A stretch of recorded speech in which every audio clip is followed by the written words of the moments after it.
having been involved in restaurants and cafes for, my entire working career, I just feel in my own particular case that this has come along at a really timely juncture in my life where I feel like I can actually contribute to people's well-being in a very meaningful way. Today on Dirty Linen, we are chatting to Steve Cumper, chef in Tasmania. We chatted to Steve in episode 6 of Dirty Linen way back in June of 2020. I had to do a lot of scrolling to get back to that episode to remind myself of when exactly it was. So at that time, Steve was overseeing the Crescent Hotel in North Hobart, and we talked a lot about pubs and hospo and all those juicy things. But we find Steve today in a very different scenario. Welcome back to Dirty Linen, Steve. Thanks very much, Dani, and congratulations on the show. Coming in, it's a bit like the Hottest 100, coming in at number 6. That's pretty good effort. Yeah, but you're obviously racking up the hits because you're back for episode 400 and whatever it is. So, it's a credit. It's a credit to you as well as to me, let's say. Yeah. But yeah, I'm really excited to chat to you. You reached out to me because of, what you're up to now. It's definitely not a pub. Tell us where we find you today. Well, I've been one of these people that is moved over into aged care, and I found myself looking for a career change. Primarily, my kids have grown up and moved out of home and everything, so it wasn't a case of wanting to spend more time with them at home. It was more about trying to find some meaningful work, and I really, having my dad die at the end of 2020, and he ended up in palliative care, and I guess like a lot of things, until these sort of situations present themselves to yourself, I was fairly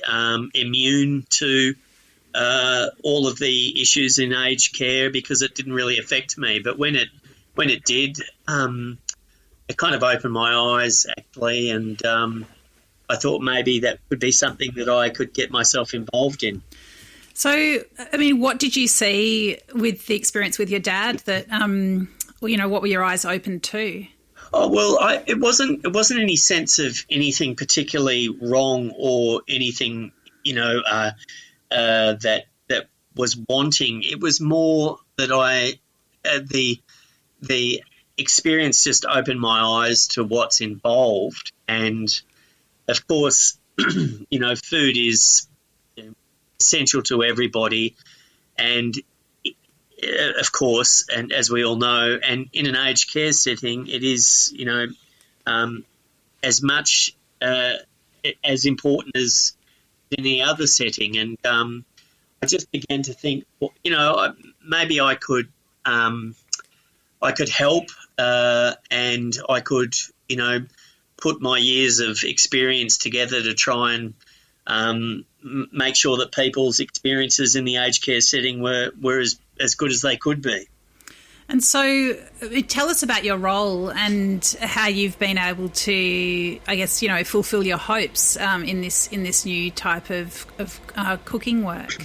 Well, it's really interesting because, I had a lot of misconceptions about the industry from the food side of things, probably like a lot of people, are only really you only hear about the negative things and, with the occasional picture that comes up on social media and the outcry that ensues after that. I kind of knew there was more to the story than that, but I came on board as head chef for a particular residential care facility in Hobart, and pretty soon I became aware that it's really unlike any other kitchen environment I've ever worked in. From the quality of the equipment is all fine, all that's excellent because it has to be and has to be accredited and has to be maintained. That's not the issue, but you're mainly dealing with a very unskilled workforce in the kitchens, and for whom a lot of people English is their second language, and there's kind of, I won't say low expectations of the food we were putting out, but it certainly wasn't terrible, but I could see that there'd be a lot of room to make improvements. And would that be to make improvements at the same cost, or with the need to increase the budget? Because I know that, you know, that's usually going to be pretty tight. Yeah, well, look, of course, well, it really depends on what kind of the business that I work for is a not-for-profit, and that means essentially for listeners that there aren't the same. Of course, there are constraints, and everything has to make sense financially, but there isn't the same demands for a return on shareholders as there is in for-profit aged care situations. So they're the ones that you probably hear a lot of the horror stories about. In my case, we have a very healthy budget for food because the organisation recognises how important it was. Unfortunately, the people that were my predecessors had a skill level which relied heavily on a lot of bought-in stuff. And whilst that definitely has its place, I guess I wanted to just introduce more made from scratch items and rely less on, the bought-in products. So that did come with a bit of a cost, but the board and the leadership team have let me make those changes. So, yeah, tell us about some of them. What have you brought in? Well, we try to use a lot of fresh fruit and veg, and I know it sounds like such a simple thing, but it really, when you're dealing with a wide range of residents who live in this particular facility, there are, a large swathe of tastes and expectations when it comes to food.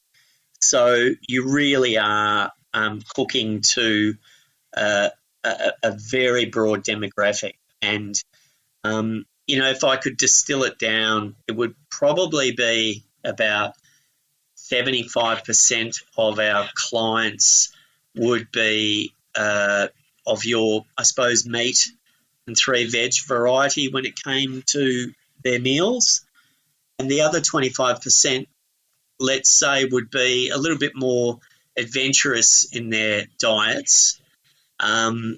And so the menus have to really reflect that, because it's a lose-lose situation if you try and impose a doctrine on people who are unused to it, particularly if you try to introduce dishes that are too confronting for them, where weight loss is a huge issue in aged care, and you want to give them every opportunity to be eating they can.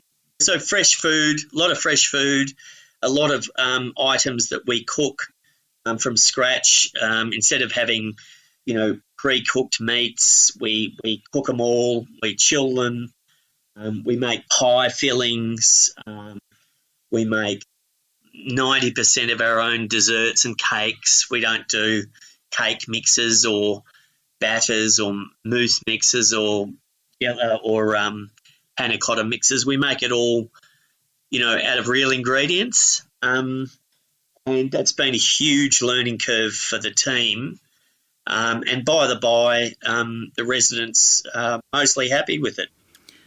Yeah, well, that's what I was going to ask. Like, are they appreciating it?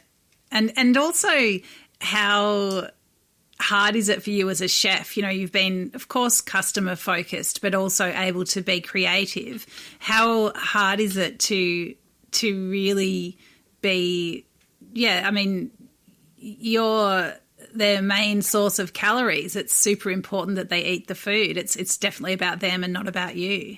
Oh, you hit the nail on the head. It really is about calories intake and about, aged care is not the sector in which you should be cutting back on the sugar and the butter and the cream. We load everything up with that because we want to maintain people's calorific intake as best we can. But to answer your question about how they've taken it, I mean, early days there were a few things which I thought were fairly innocuous when I added them to the menu. And the menu has to be really easy to understand. So when I put, for instance, let's say a paella on the menu, I had a few people asking, a lot of people asking me what that was. So it made me kind of stop and think, what I take for granted, and what I think is part of a kind of a cooking vernacular, which a lot of people I assumed wrongly would be familiar with. Well, they're not. So you have to find ways to communicate that without relying on jargon in one sense and a lot of, in that case it was Spanish, but mostly French food terminology. You have to anglicise it and make it easy for people to understand. Yeah, I mean, Australia's only becoming more diverse. I suppose there is perhaps a bit more of an Anglo meat and three veg older population in Australia. How do you imagine things will play out as people of, more diverse backgrounds end up in aged care? No, it's a really good question. I think what will happen is, like schools, for instance, reflect their changing demographics, and aged care will be exactly the same. There are, God help the people that get me, for instance, as a resident. I usually move in because I'll be one of these incredibly difficult people to please, unfortunately. Where's my paella? Pretty much. And that 75-25% fraction I gave you of the slice of demographic will, over time, kind of go the other way, because many of us will come to aged care with a much higher, I don't like to use the word sophistication, but a much broader taste for different foods, and that will be reflected in menus. So I think we'll see a really big change over time to a much more person-focused and ultimately user pays services in the industry, where you could perhaps see that facilities might have a floor where there's their own chef, for instance, cooking the food that they want. But all of this will, of course, cost money. Well, I mean, aged care is definitely a sector that's being watched more closely, but it's the funding that is going to, in the end, determine this for a lot of individuals. There's so much to think about with it, isn't there? Because on the one hand, you can think, well, we need to these people need to be kept as healthy as possible for as long as possible. So they should eat, they should eat this. But then, people, that can be quite condescending as a mindset as well, can't it? People come into aged care having had, their own lives and their own appetites and their own, making their own choices. It's really tricky to think about imposing something that, because it's good for them. Yeah, you're 100% right. It's that juncture or nexus where empowering the individual, particularly in cases of the many people that present with different types of dementia, where there's a real cultural push to give them more dignity through choice, and that juncture or nexus where you're giving them that choice and what you're able to actually deliver is a very interesting space to be working in, because there's this dynamic tension between what you can do and what you're hoping to let the client choose, and often the two don't meet very neatly, and it's very prescriptive too. Saying to people, you have to eat this, and but we have strong oversight by dietitians and our clinical team that make sure that whatever we are giving our residents, they are ticking lots and lots of boxes. Plus, there are a myriad of different dietary constraints that each of our residents collectively have. So it's actually a really quite complicated situation with lots and lots of moving parts. And is there a lot of work with texture modified food, like food that's smooth for people's various needs? Yes, well, we do that ourselves. We don't buy any of that stuff in. A lot of the texture modified stuff definitely has its place, and I can see where it has worked for some places. But because of the amount of thickeners and bits and bobs in there to achieve those textures, they actually work out quite expensive. And I always think that if I could puree some broccoli, for instance, with some cream and butter and salt and pepper, it's going to be a whole lot better than something that I'm buying in that has, mostly xanthan gum in there to give it its texture, and maybe a bit of broccoli and green food colouring. You know what I mean? I'd rather just give people food that actually doesn't have too many unpronounceables in it. So, is it fun overall? Oh, yeah. Look, it's been really quite revelatory for me, because, there's a huge responsibility to be, we serve, some of our residents, the only food they get is stuff that comes from our kitchen. And there is a big responsibility with that. And it's incredibly different from restaurants and cafes, not just the obvious stuff, but there is kind of even more of a duty of care towards our residents, because we've got two facilities. One is a dementia village with about 100 residents in it, where there are 12 units of 8 residents who have care staff that work in their houses. They have kitchens, lounges, and they're basically like a little village, really. But the common denominator is all of the people in that village have dementia in various forms. And the other facility, the older one that we have about 100 people, residents, of which there are some with dementia, but the majority don't have dementia. So, but again, we have to be incredibly mindful that we're giving them all of their nutrition from our kitchen, basically. And so does that make your job feel quite meaningful, quite purposeful? Oh, definitely. It really does. Having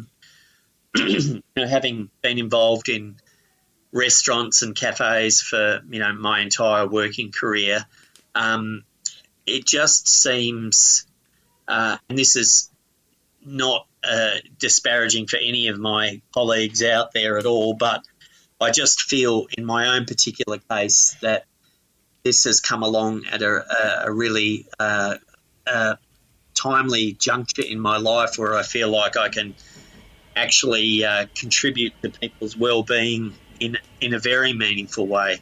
And what about the people that you're working with? I mean, you mentioned that it's in general a low-skill environment, a lot of people from other countries who perhaps don't have English as a first language. Have you seen a sort of, any light bulb moments for them as you've changed the menu and made things a bit more, I guess, challenging and, closer to the source?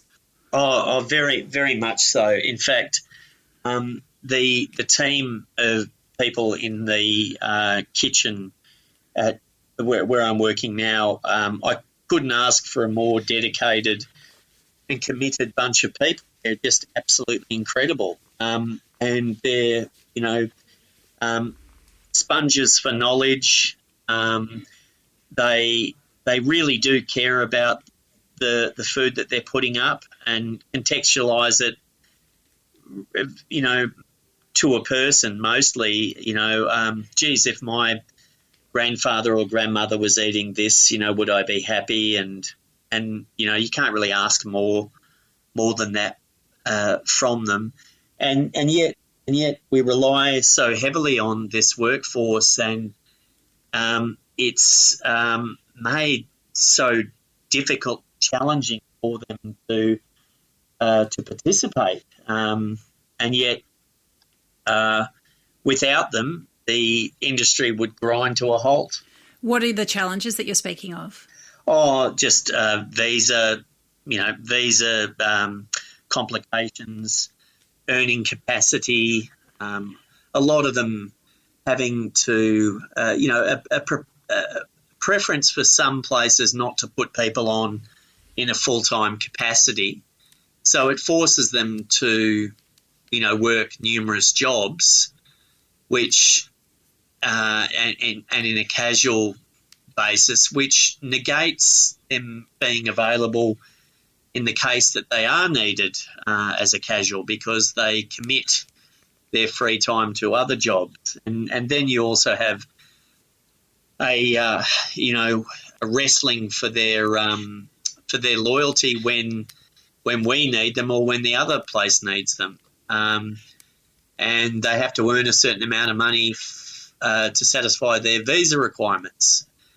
So it's really, I really feel for them. It's really, really hard. And unfortunately, aged care, as you know, is a fairly low-paying industry,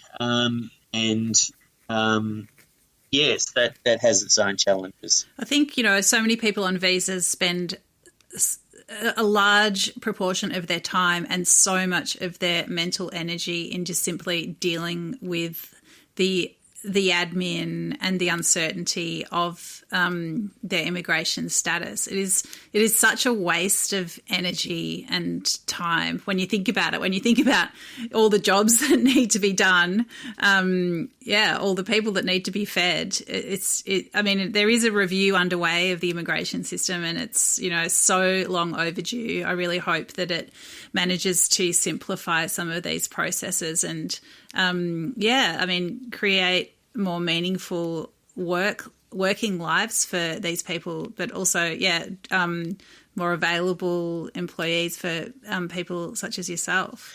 Look, for sure. And aged care, as you're well aware, is not just the only industry that relies heavily on this workforce. I mean, if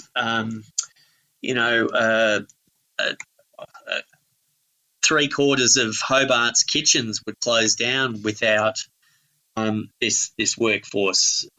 So it's just a really interesting situation to be in, and in fact, to the point where we're even investigating cultural liaison officers to be working with us to help us bridge and understand some of the cultures that of the workers that are working for us, just to, I suppose, to understand them more and to pay them the respect they are due in being part of our workforce.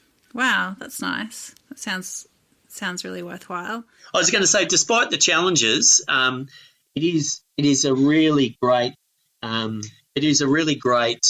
industry to work in, because you really are helping people. You are, by cooking and nurturing and looking after them and providing tasty home-style meals for them, you're giving them a quality of life that perhaps they may not have prior to that.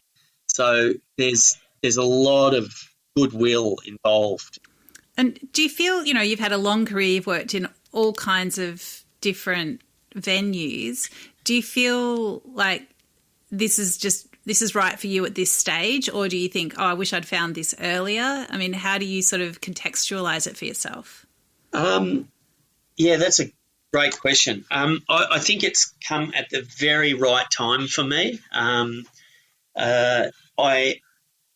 In my own particular case, I think as you get older, as a cooking professional chef, some people, like sportsmen perhaps, sports people that have operated at a very high level, find it very difficult to acclimatise to civvy street, or walking away from the sport that's been part of their lives for so long. A lot of people find that a very difficult thing to overcome, or to at least accept. And as we all know, there are always young, hungry, up-and-coming people that are coming through the ranks, and eventually they take over. And there are very few people who end up cooking at the highest level, be it regarded by their peers or by critics, or by what really counts, and that's the till at the end of the day.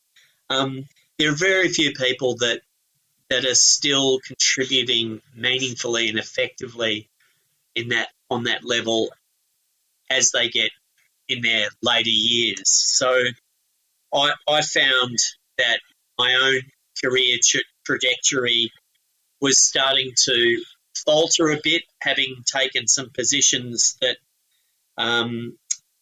once you've worked for yourself, or once you've got to a certain level, it's harder to suffer fools gladly and all of those sort of things. So it came at the really right time for me.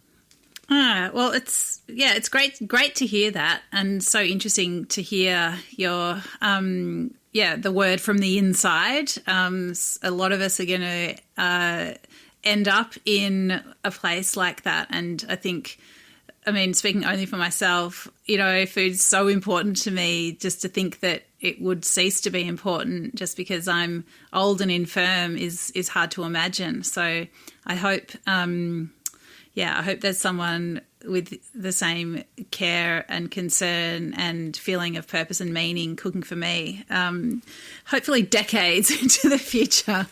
Yeah.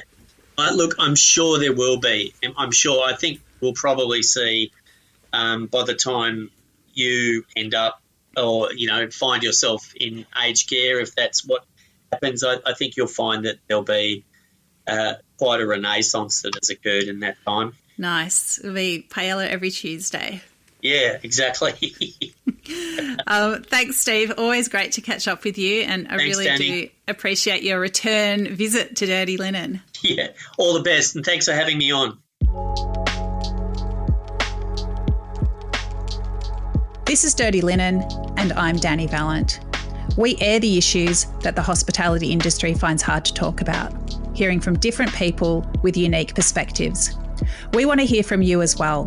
If you have something that needs to be said about a topic, get in touch so we can include your perspective. Contact us at dirtylinen@deepintheweeds.com.au or hit us up on Insta at Dirty Linen Podcast. We can't wait to hear from you.